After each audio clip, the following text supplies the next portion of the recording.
बिस्मिल्लाहिर्रहमानिर्रहीम। अस्सलाम वालेकुम। 9th Urdu class. उम्मीद है आप सब लोग खैरियत से होंगे और रमज़ान बहुत अच्छा गुजर रहा होगा। हम सबक नंबर 2 पढ़ रहे थे, मिर्ज़ा गालिब के अदाद व फ़साइल।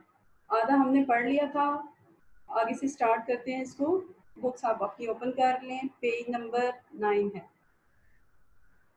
एक सोहबत में मिर्ज़ा मीर तकी मीर की तारीफ़ कर रहे थे। शेख इब्राहिम ज़ौक़ भी मौजूद थे। उन्होंने सौदा को मीर पर तरजीह दी। मिर्ज़ा ने कहा, मैं तो तुमको मीरी समझता हूँ, मगर अब मालूम हुआ कि आप सौदाई हैं। सौदाई पागल को कहते हैं। बावजूद यह कि मिर्ज़ा की आमदनी और मकदूर बहुत कम था, मगर खुददारी और हिफ्ज़ वज़ा को वो कभी हाथ से न जाने देते थे। शहर के अमरा व अमदा से बराबर की मुलाकात थी। कभी बाजार में बगैर पालकी या हवादार के न निकलते थे। अमदा शहर में से जो लोग इनके मकान पर आते थे, ये भी इनके मकान पर ज़रूर जाते। एक रोज़ किसी ने मिलकर नवाब मुस्तफ़ा खान मरहूम के मकान पर आए। मैं भी इस वक्त वहाँ मौजूद था। नवाब साहब ने कहा, आप मकान से सीधे यहीं आइए या कहीं और भी जाना हुआ? मिर्ज़ा ने कहा, मुझको फलां साहब का एक आना देना था, वहाँ गया, वहाँ से यहाँ आया हूँ। एक दिन दीवान फजलुल्लाह मरहूम चोट में सवार मिर्ज़ा साहब के मकान के पास से बगैर मिले निकल गए। मिर्ज़ा को मालूम हुआ तो उन्होंने एक रुका दीवान जी को लिखा। मजमून ये कि आज मुझको इस कदर निदामत हुई है कि शर्म के मारे ज़मीन में गड़ा जाता हूँ। इससे ज़्यादा और क्या नालायकी हो सकती है कि आप कभी न कभी तो इस तरफ से गुजरें और मैं सलाम को हाजिर ना हूँ। जब ये दीवान जी के पास पहुँचे तो वो नहायत शर्मिंदा हुए और इसी वक्त गाड़ी में सवार होकर मिर्ज़ा साहब से मिलने को आए। फवाका में मिर्ज़ा को आम बहुत पसंद था।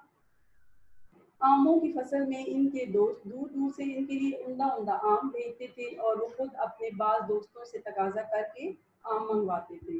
एक रोज़ मिर्ज़ा बहादुर शाह आमों के मौसम में चंद मुसाहिबों के साथ, जिनमें मिर्ज़ा भी मौजूद थे, बाग़ हयात बख्श या महताब बाग में टहल रहे थे। आम के पेड़ रंग बरंग के आमों से लदे थे। यहाँ का आम बादशाह या सलातीन या बेगमात के सिवा किसी को मुयस्सर नहीं आ सकता था। मिर्ज़ा बार बार आमों की तरफ देखते थे। बादशाह ने पूछा, मिर्ज़ा इस कदर गौर से क्या देखते हो? मिर्ज़ा ने हाथ बांध कर अर्ज किया, इसको देखता हूँ कि किसी दाने पर मेरा और मेरे बाप दादा का नाम भी लिखा है या नहीं। बादशाह मुस्कुराए और इसी रोज एक महंगी उम्दा उम्दा आमों की मिर्ज़ा को भिजवाई। मिर्ज़ा की नीयत आमों से किसी तरह सैर न होती थी। अहले शहर तोहफतन भेजते थे, खुद बाजार से मंगवाते थे। बाहर से दूर दूर का आम बतौर सौगात के आता था, मगर हजरत का जी नहीं भरता था। नवाब मुस्तफ़ा खान मरहूम नाकिल थे कि एक सोहबत में मौलाना फजल हक और दीगर अहबाब मौजूद थे और आम की निस्बत से हर एक शख्स अपनी अपनी राय बयान कर रहा था कि इसमें क्या क्या खूबियाँ होनी चाहिए। जब सब लोग अपनी अपनी राय कह चुके तो मौलाना फजल हक ने मिर्ज़ा से कहा कि तुम भी अपनी राय बयान करो। मिर्ज़ा ने कहा, भाई मेरे नज़दीक तो आम में सिर्फ दो बातें होनी चाहिए, मीठा हो और बहुत ज़्यादा हो। सब हाजरीन हंस पड़े। जी बच्चों, हमारा सबक कंप्लीट हो गया है। अब आप अपनी नोटबुक ओपन करें और हम तकरीबन 4 सवाल कर चुके हैं। अब हम सवाल नंबर 5 लिखेंगे। साइलों के साथ मिर्ज़ा गालिब का सलूक कैसा था? साइलों के साथ मिर्ज़ा गालिब का सलूक कैसा था? इसका जवाब लिखिए।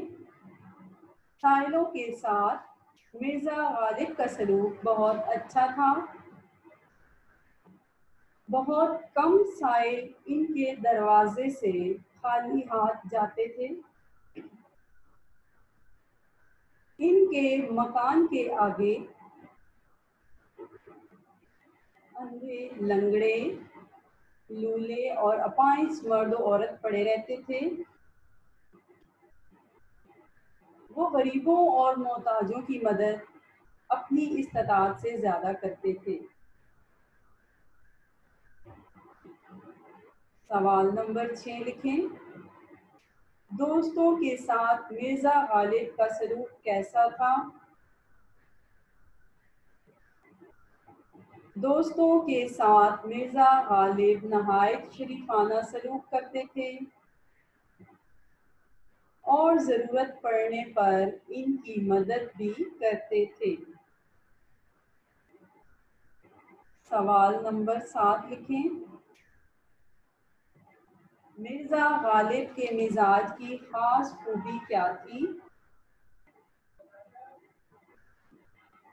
मिर्जा गालिब के मिजाज की खास खूबी ज़राफ़त थी और इन्हें हैवान ज़रीफ़ भी कहा जाता था। और इन्हें हैवान ज़रीफ़ भी कहा जाता था। सवाल नंबर 8 लिखें। मिर्जा गालिब को कौन सा फल पसंद था?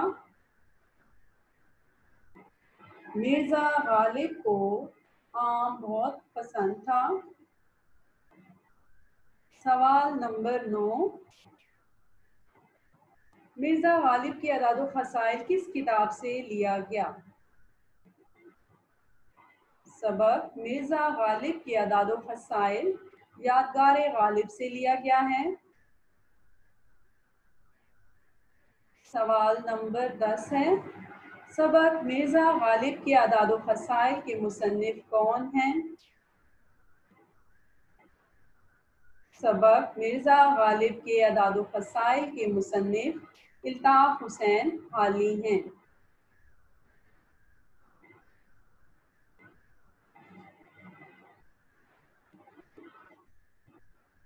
जी हमारे सवाल कंप्लीट हो गए हैं। अब इसके बाद आप खुलासे की हेडिंग दें। मिर्जा गालिब के अदाद खसाइल का खुलासा लिखें। मिर्जा गालिब के इखलाक नहायत वसी थे। वो हर एक से कुशादा पेशानी से मिलते थे।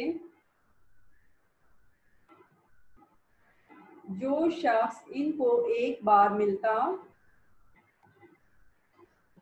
इसे हमेशा इनसे मिलने का शौक रहता था।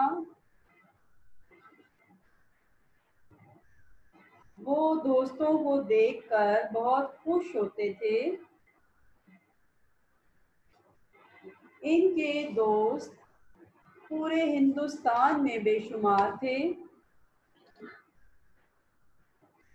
वो हर खत का जवाब देना ज़रूरी समझते थे।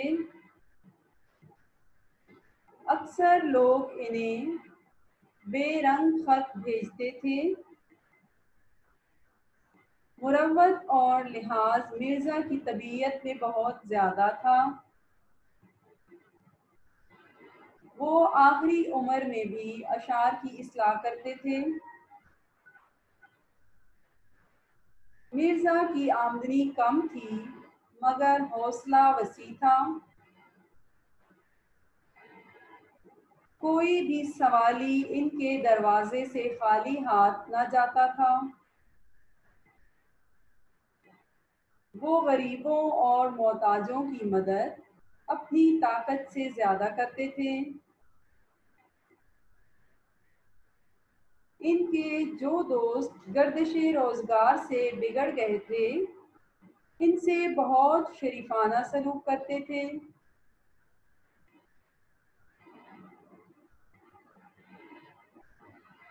मिर्ज़ा के एक दोस्त इन्हें मिलने आए तो मिर्ज़ा ने देखा कि उन्होंने बहुत मामूली लिबास पहना हुआ था।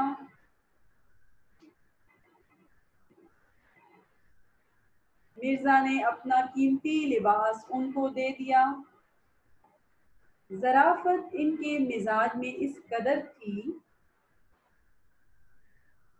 कि इन्हें हैवान नातिक के बजाय हैवान ज़रीफ़ भी कहा जाता था।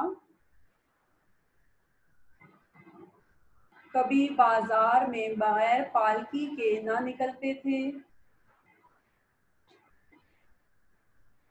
फलों में मिर्ज़ा को आम बहुत पसंद था। इनके दोस्त इनके लिए आला किस्म के आम बेचते थे और वो खुद भी दोस्तों से फरमाइश करके आम मंगवाते थे। ایک روز باغ میں ٹہلتے ہوئے آموں کی طرف دیکھ رہے تھے۔ بادشاہ نے وجہ پوچھی تو انہوں نے کہا کہ میں دیکھ رہا ہوں کہ کس آم پر میرا اور میرے باپ دادا کا نام لکھا ہے یا نہیں۔ بادشاہ مسکرائے اور فوراً ایک عمدہ آموں کی پیٹی مرزا کو بھجوا دی۔ شہر کے لوگ تحفے کے طور پر بھی مرزا کو آم بھیجتے تھے۔ ان کی نیت کسی طرح آموں سے کبھی سیر نہ ہوتی تھی۔ ایک محفل میں مولانا محمد فضل الحق اور بہت سے دوست موجود تھے۔ وہ آم کے متعلق اپنی اپنی رائے پیش کر رہے تھے۔ جب سب لوگ اپنی رائے دے چکے تو مرزا نے کہا، میرے نزدیک تو آم میں دو باتیں ہونی چاہیے، ایک تو یہ کہ میٹھا ہو اور دوسرا بہت ہو۔ اس پر تمام محفل والے ہنس پڑے۔ جی بچوں، ہمارا خلاصہ بھی کمپلیٹ ہو گیا ہے، ٹھیک ہے۔ جو آج آپ نے کوشچن کیے ہیں اور خلاصہ کیا ہے، ان کو اچھی طرح سے یاد کرنا ہے، ٹھیک ہے۔ اپنا خیال رکھیے گا اور خوش رہیے گا۔ اللہ حافظ۔